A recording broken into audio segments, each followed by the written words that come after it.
Next talk is about RISC-V, RISC-V firmware, RISC-V open firmware, and what the state of open firmware, open source firmware is in regards to the RISC-V ecosystem. So, without further ado, have a nice round of applause.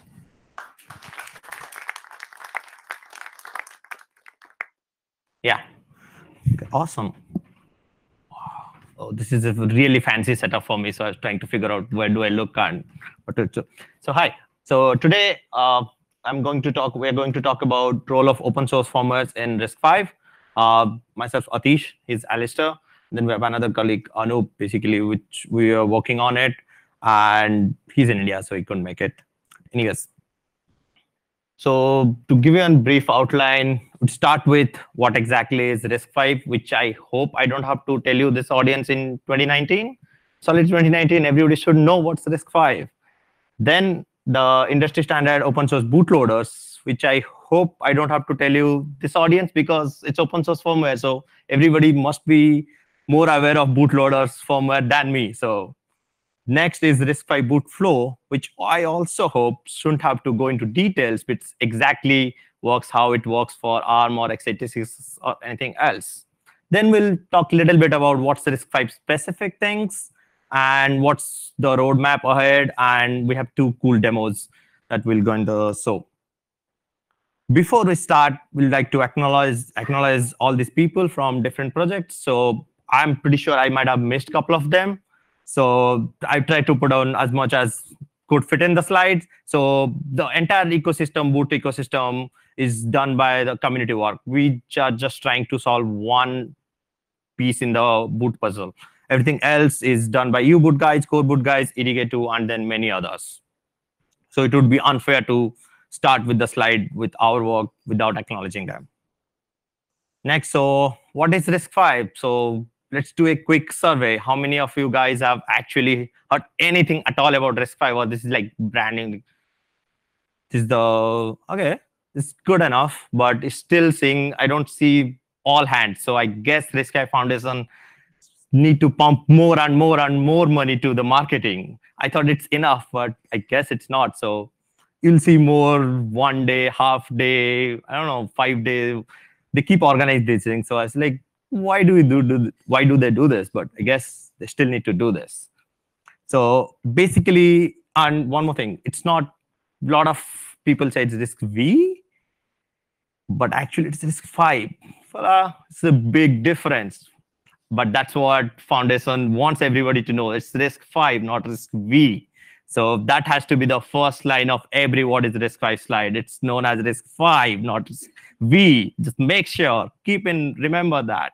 Anyways, moving on. It's an open source RISC reduced instruction set architecture, which is instruction ISA.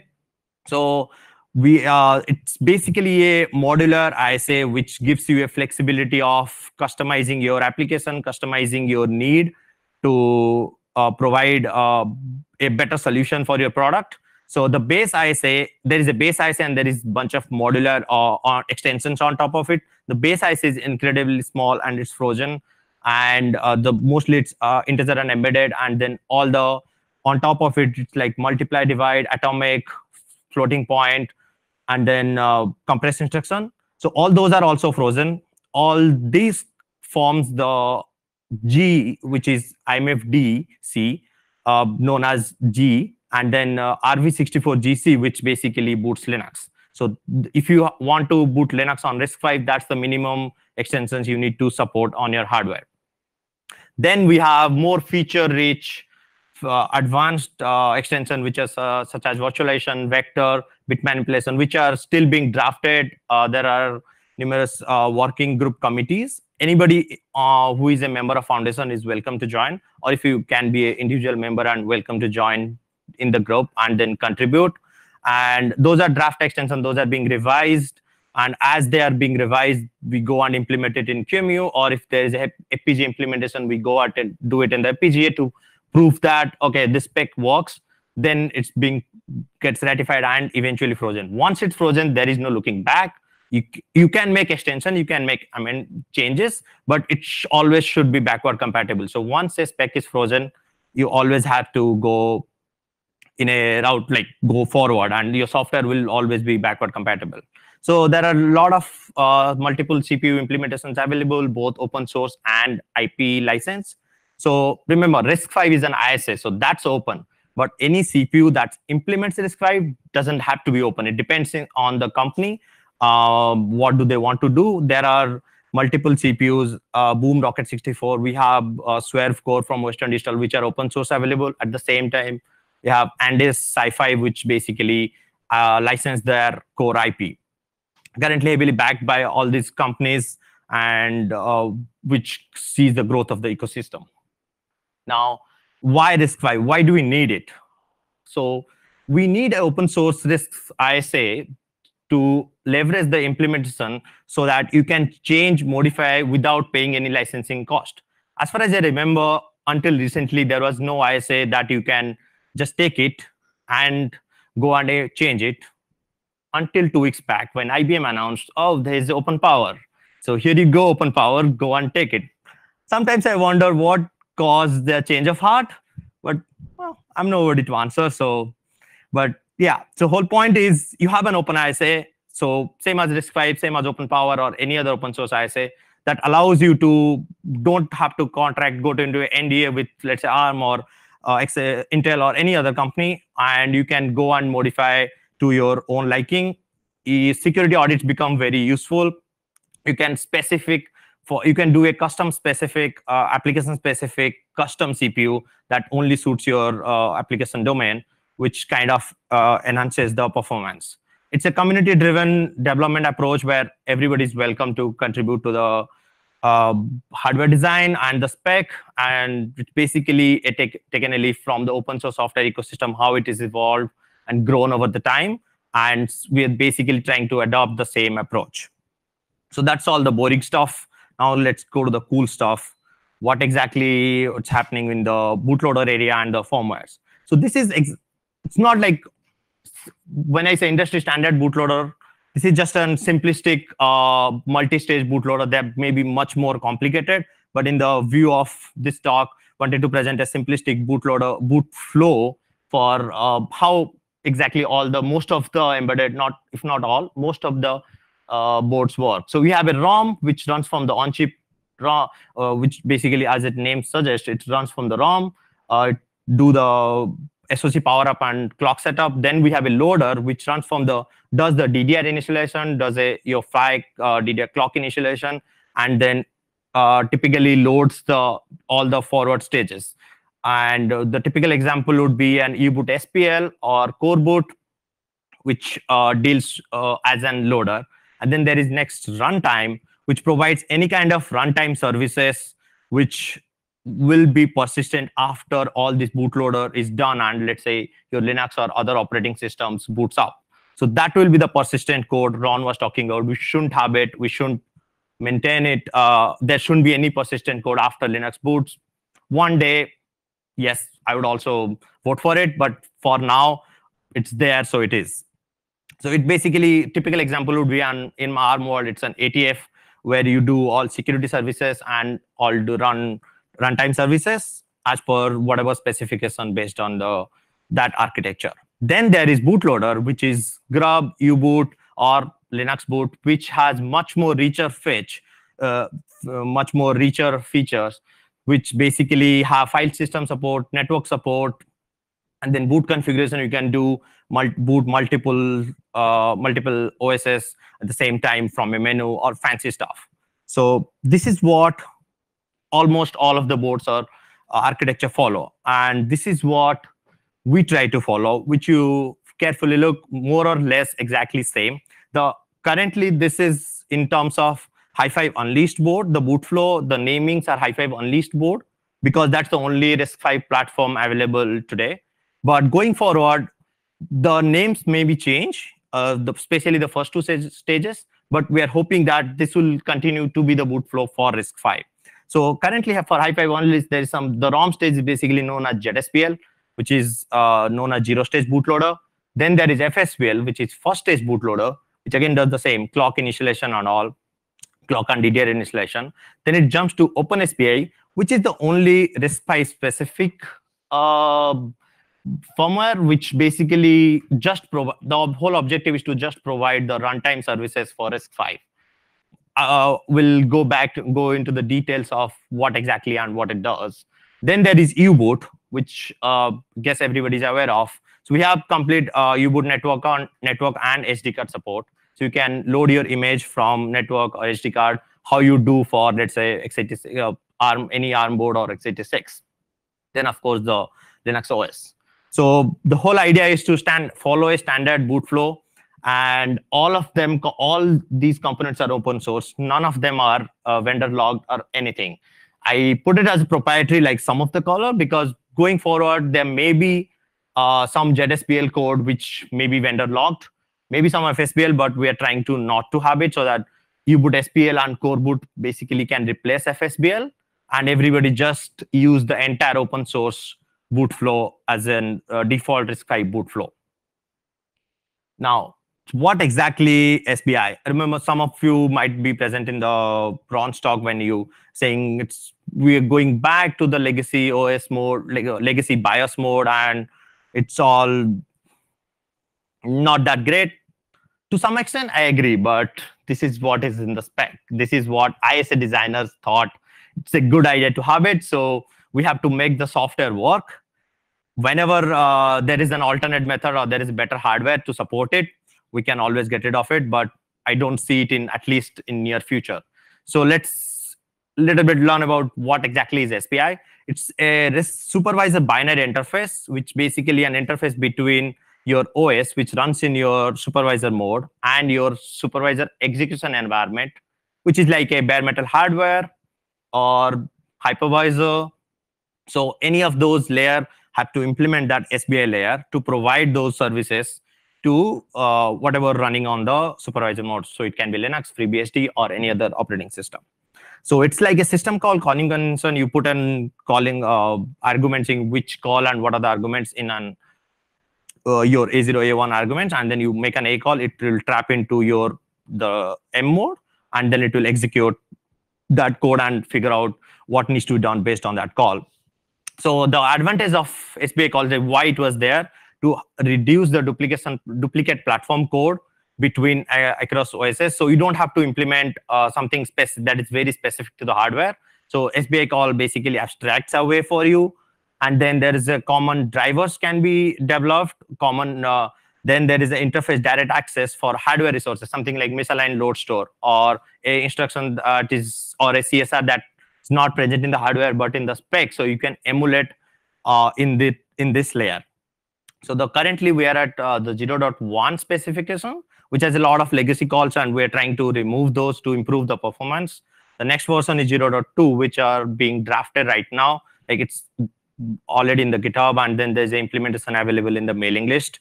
So going forward, it will improve to make it more performance sensitive rather than just make it work. So what is OpenSBI? So OpenSBI is an open source implementation of the SBI specification. So it's licensed under BSD2 clause. The whole idea is to, when we started like last year when this project got ideated, we saw that all the bootloaders now need to implement the SBI. So the specification will go into multiple fragmented implementation mode. So there is a new specification. Everybody has to go and implement that. And then there is changes, there are bugs. So everybody has to go and fix in individual layers. Instead of that, we thought of, okay, why not having a common open source project, which every architecture can basically, every bootloaders or every whatever the M mode firmware can leverage it, so that nobody has to bother about the SBI specification. And if there is a day when we need to remove it, we can just get rid of it, just directly call to Linux. So it's aimed at providing runtime services in M mode, and then it provides reference platforms for like some kind of drivers, which are bare minimum drivers which are necessary, such as your interrupt controller, local, maybe external interrupt controller, then your UART. And any platform vendors can use the common code so that they don't have to write, as long as they are compatible. If not, they can just leverage the SBI as a library and then go forward.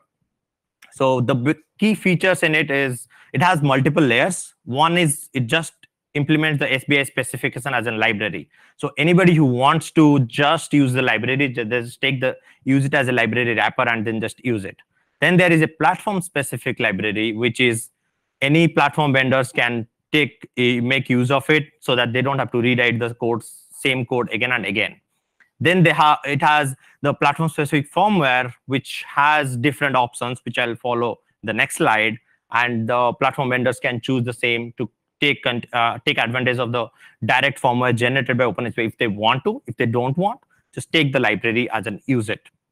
So apart from SPI specification, implementation, we also have different features such as load store handling, missing CSR emulation, and then protect the firmware using physical memory protection, as known as PMP. So OpenSPI provides different firmwares. One is firmware payload, which is straightforward. Your next stage payload is basically given as an, let's say, so next stage as a U-boot or Linux, given as a payload to OpenSPI. OpenSPI just jumps to that address. It knows that it exists. Then this is the default method which we are using currently on the Hi-Fi unleashed hardware that's present here.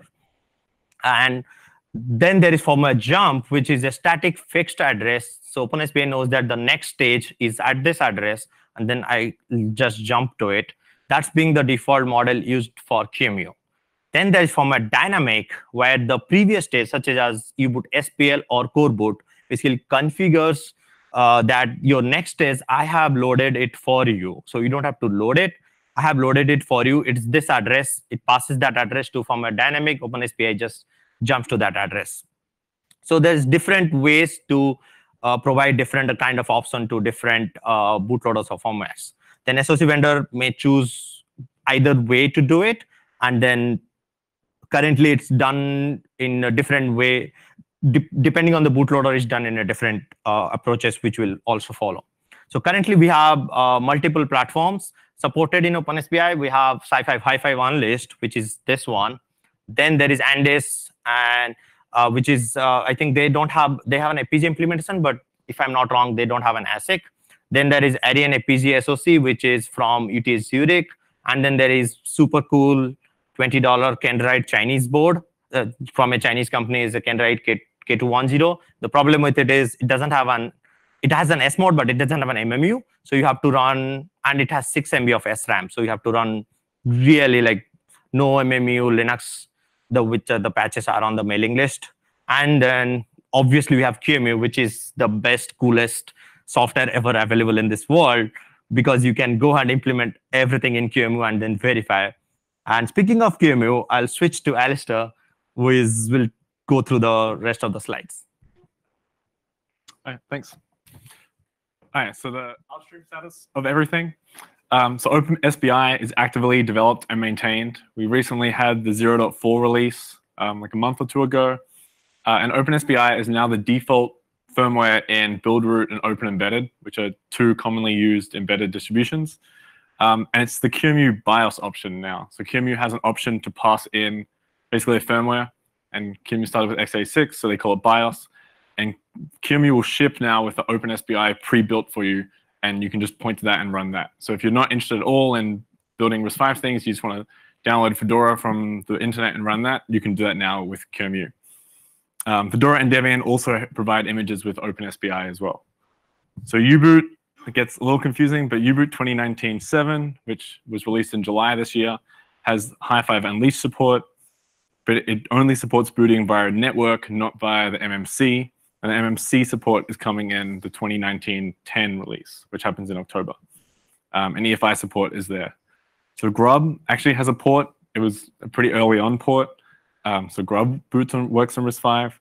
The Linux kernel, any kind of recent-ish since the 4.19 kernel will work on QEMU. And 5.3 next week or the week after that, whenever it comes out, will work with OpenSPI, U-boot, and everything on the Hi-Fi Unleashed. And that's what we're going to demo in a little bit at the end of this. So this is the planned boot flow with U-boot SPL. So Atish kind of talked about a little bit of this. So U-boot SPL has support upstream and master today just for the QEMU machines, not for the Hi-Fi Unleashed. But I think that's coming along. So the idea here is ZSPL, which is the ROM, so you can't get rid of that. We'll boot, and after that, everything is open source. So we have uboot SPL, or coreboot also works on QEMU and the High5 Unleashed. And we have a demo of that on QEMU as well. But anyway, uboot SPL starts, and then that can load OpenSBI and the full uboot, which then jumps to OpenSBI, which jumps to the full uboot. And there you have a full uboot where you can TFTP in your images or boot MMC boot your images, whatever you want to do. And you have a full boots flow from open source code, except for the ROM. But so yeah, like I said, that's in QEMU now or in master QEMU now.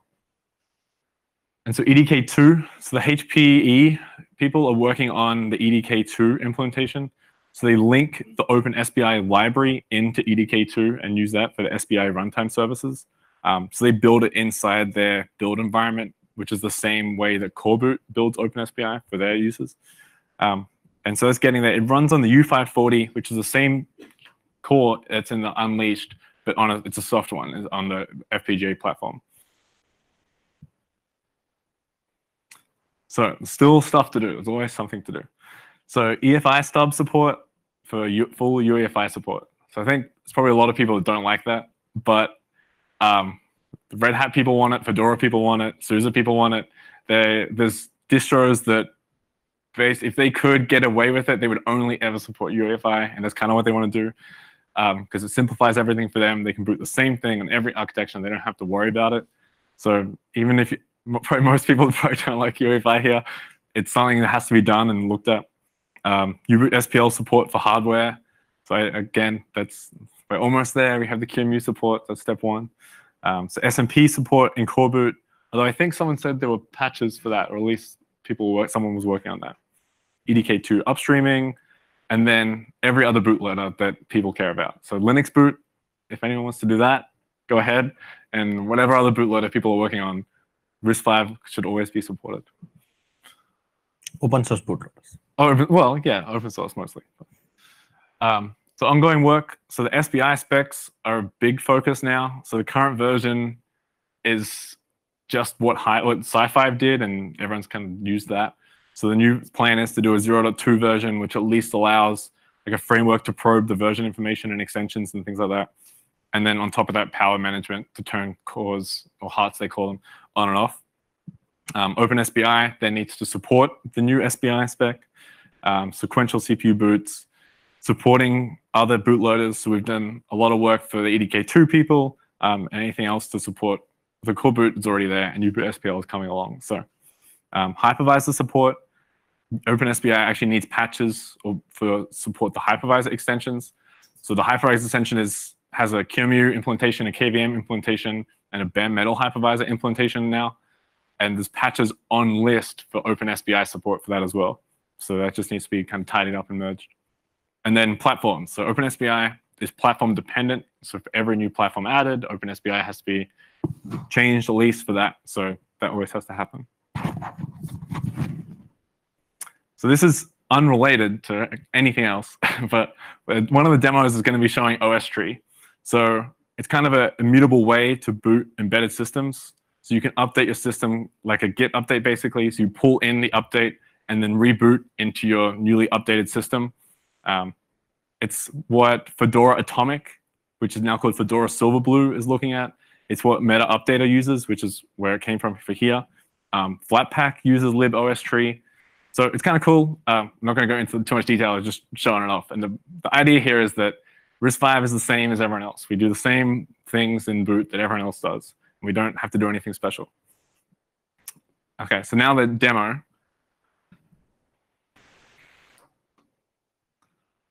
There we go. Is that OK? Can people see that?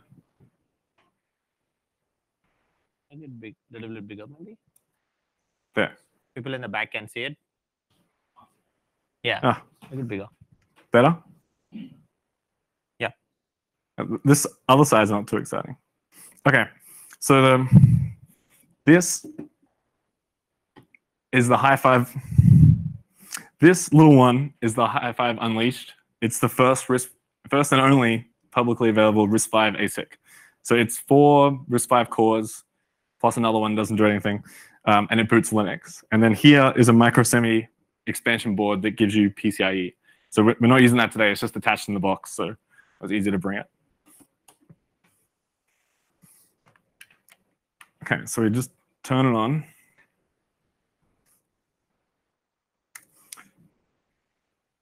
Oh. Sorry, that's all I can do. Okay, so it's going to boot in a sec. So it's going to boot through the full, or mostly full open source flow. So No, it is full open source for at least Unleashed. ZSPL yeah, FSP is also for Unleashed. So it's, oh yeah. So okay, I can talk you through it. So it's booting ZSPL, then FSPL, and then OpenSPI.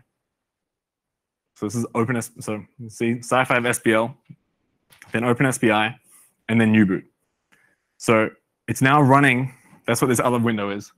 It's now running this script, and it's just my development script. So it tries to TFTP a whole heap of different things, and it's not connected, so it's just going to time out. But it's what I use to develop. So normally I put an image in there if I want to test that and just boot that. Eventually, when it all times out, it'll MMC boot from a fit image, which is a flattened image tree, yeah. Flattened image tree, which is basically a fancy way to package kernel images all together. So you just see it just found the kernel. So it's booting a Linux kernel. This is a 5.3 RC something. You can see here it started OS tree, so it mounts an init ramfs and then puts the rootfs, real rootfs on top of that. And it starts open embedded, and then we have systemd, and eventually it'll boot all the way to user space. So this is kind of show you how standard this is. If anyone's used U-boot, this is kind of how U-boot works. We're just running a script to MMC boot, so I don't have to type the commands. And then a standard systemd boot all the way up.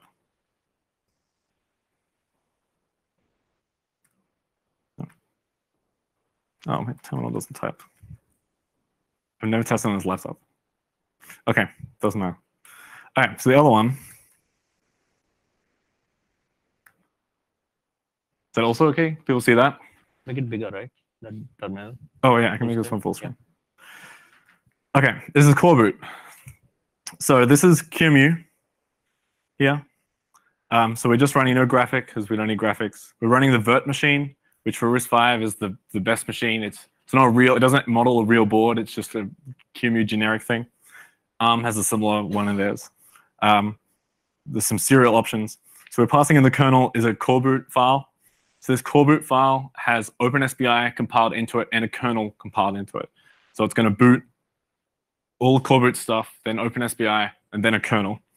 And then we're just attaching my rootfs as a VirtIO block device. So it's just like plugging a hard drive into QEMU. That's too quick. Well, Too fast. okay, go up. Roll up. Here we go. So there's core boot doing its thing. Da-da-da.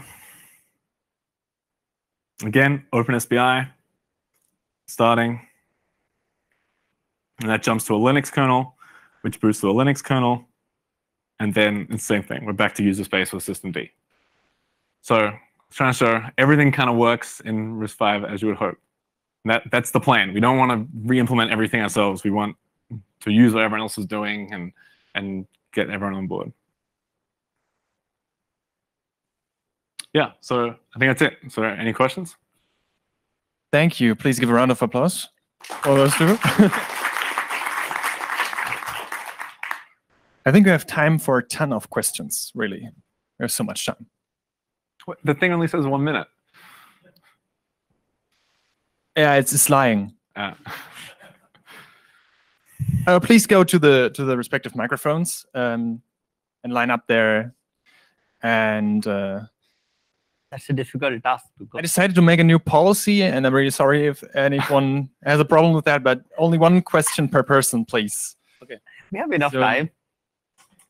We have time, but please. Yeah. I just understanding the concept of SBI with respect to ARM. It was a ATF, right? If that is the case, can I bypass a SBI and then directly boot from SPL to U-boot proper? You mean from U-boot M mode to U-boot Yes. proper? No, you still need SBI because Linux kernel expects it. So at current stage, you can send IPI. IPI has to through SBI. Your timer programming has to through SBI. So you need some kind of runtime services. Your TLB flushes have to go through an So in SBI. that case, I can run SBI before Linux, right? U-boot and SBI and Linux. Yes, you don't Yes. have to run SBI. You could jump from SBI straight to Linux. Yeah, you don't need U-boot proper, let's say S mode. you can directly from OpenSBI, you can directly jump to Linux as well. Okay, so the SBI is must required for a timer in the Linux. Yes, for now, yes, it's mandatory. So you can have U-boot M mode jump to. So that's how I think some of the people run. If you want to run U-boot M mode, U-boot in M mode, use OpenSBI as a payload to U-boot M mode, and then also load the U-boot proper. And then, but I'm just curious that why can't you use a separate SBI driver in the Linux instead of having separate? it has to in M mode. It has to track down M mode. So the whole point we are using SBI in M mode, SBI and OpenSBI, because the MMI address, the timer programming, the timers you cannot access from the S mode. IPIs you cannot send an IPI in S mode, so it has to trap down to M mode to send it. One day when there will be hardware support, we'll get rid of it, and we're trying to get rid of it because it's a heavy performance for every timer programming, for every TLB flush, for every IPI you need to trap it to M mode, but it is what it is currently. In the ARM world, it's like EL3, right? So the kernel runs in EL1, and that's what S mode is in RISC-V. And so the kernel's there; it can't do everything that it needs to. It needs to cool down. Something like in the ARM, we can even bypass ATF, and we can run directly EL2. The U-boot, we can run the U-boot. EL2 is for hypervisors, so yeah. So that's EL2 is the same as S mode in RISC-V. So EL3 is still there, which is the machine mode. So you still have to call down to EL3, basically, is the equivalent. Thanks. Sorry. Go first. When can we expect to see some RISC-V silicon from Western Digital? We have an open source core. Go and build one. That's why we open sourced it. So you can send pull requests. The Harvard guys are having a lot of fun figuring out how to merge people's pull requests. So send a lot. One guy just sent one to replace like all the spaces with tabs or something. Sorry, and I'd just like to give a shout out to my talk on Thursday related to RISC-V. Yeah. He also has a talk on Thursday at like 11 or something. In the afternoon. Oh, in the afternoon. Okay, on RISC-V and FPGAs. All right. So I usually don't stand up to comment, but I figured I would do it. It's not a question, but I figured it might be useful for some people in the room. My company is funding development work to make sure that both Core Boot as well as Linux Boot works on the Sci-Fi Unleashed board. So you can remove the question mark. Okay. Awesome. Yeah. So there is a Linux boot work in progress? Yes. Okay, awesome. So there were some things with Core Boot that doesn't work completely on the Unleashed board, and that's being worked on. And then I think at this point we probably have Linux Boot sort of working. Okay, Go ahead. I heard Core Boot was supposed to work, but you had to flash it onto the flash, and I only found that out Friday, so I didn't bother. We'll make sure that it works well. Yeah. So if anyone is interested in that, so.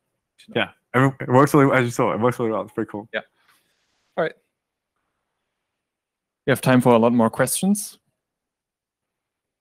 Any more questions? No? Oh. Does that mean we did a good job or a bad job? Either everybody's confused or, hey, here you go. Can you talk about what's left to be done from the firmware side on RISC-V? So if from the SBI perspective, there's a whole heap of things where there will be new version of SBI, so which will need to be implemented. So as of now, there is a patch both in OpenSBI and the Linux kernel, which would basically have a mechanism to extend any of the SBI calls. In future, also we'll try to get rid of the legacy SBI calls, which is IPI, TLB flushes, and your timer programming. So we'd like to remove it from the firmware so that Linux can directly handle it. Then there is other bootloaders such as U-boot SPL currently only works in QEMU. So we need U-boot SPL support for hardware, like Unleashed or whatever hardware then. And then Core Boot, I think Philip would correct me, if SMP support, he's still working on it. So there would be SMP, Core Boot yet still doesn't have SMP support. That's one thing. Then as he said, there is Linux Boot, which would also take care of running it in the S mode bootloader. As in Linux Boot would basically replace U-boot in the upper stack. And it would be the last stage bootloader. And UEFI. And UEFI, that's a big block. So I know a lot of people don't care, but some of them. So that's why we didn't stress too much on UEFI, but there's enough interest to at least make it work. So we have grub support and we have EFI support in U-boot, but there is no EFI stub support in Linux kernel. So that's what basically blocking the EFI one. And the EDK2 patches went in like last week in the mailing list, EDK2 mailing list. Yeah. Can you tell us a little bit about how you debug the firmware code? QEMU mostly. Yeah. So we test on QEMU. So hopefully whatever works in QEMU basically go and works on hardware. But as everybody know, that doesn't happen always. So ideally, mostly with this one, we didn't have JTAG, so we couldn't breakpoint and do fancy stuff. So mostly using the prints. But unless serial driver is initialized, I used to basically put one character directly written to the serial driver to figure out in the code flow where am I, because my serial is not initialized, so I can't print anything. So that's the best debug method I have. So if it's not just a hardware problem, QEMU has amazing debug powers, right? It will print every line of assembly that it runs, so you can follow it through. GDB breakpoint and you can GDB connect to it and step through. You can So I would say you can debug it in QEMU. Yeah, I would say 95% issues are solved in QEMU. Then last 5% or that last stretch to do. But it won't find cache issues and things like that. So it's not everything.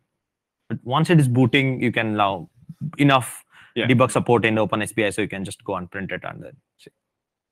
Pretty excited to hear about the QEMU debugging capabilities. I know that you've been looking at adding hypervisor support. Yes. Are you using QEMU's debugging stuff to help you with the development of the hypervisor? Yes, a lot. Yeah. So you can connect. So you can print all the assembly from QEMU that it runs. So that's really useful if you don't have. Well, GDB can work, but it's useful to see kind of what it's taking and where it's going. And if it ran a legal instruction, you can see what the illegal instruction was and things like that. But GDB can also connect to QEMU and then control, like a JTAG debugger, basically. And so GDB can then step through and inspect everything. And so we used a lot of that to develop the hypervisor extensions. And he has a talk in RISC-V workshop last in Zurich, where he was showing how to debug in different methods. So it's in the RISC-V YouTube channel or something. So the Zurich workshop, QEMU, something. Yeah. QEMU is amazing. Yeah. That solves most of our problem, like 95, 96%. I agree. Any more questions? You really did a good job.